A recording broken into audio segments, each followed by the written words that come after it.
So hey everyone, welcome back to another quick and very interesting tutorial. Where in this quick tutorial, I'm going to show you how you can fix the issue if your Valorant is facing the lost connection issue, or when it says encountered a connection error. Now, in order to fix that, simply hit on the Windows plus R key on your keyboard, and here you have to search, write this services.msc.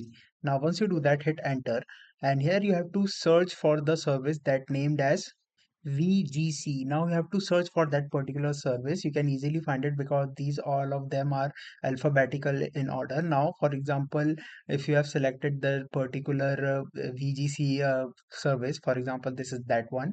Now hit on this option of property of that. Make sure there's VGC written over there. Now here, simply click on this option of manual to automatic. Once you set it automatic, you simply need to hit apply and OK. And once you do that, when you restart your laptop and restart the game, you'll notice that your issues will be fixed very quickly. Alright, so that's it for this tutorial. I hope this video will be helpful for you. Make sure to hit the like button and subscribe button for more such helpful and interesting tutorials. See you in the next one. Take care.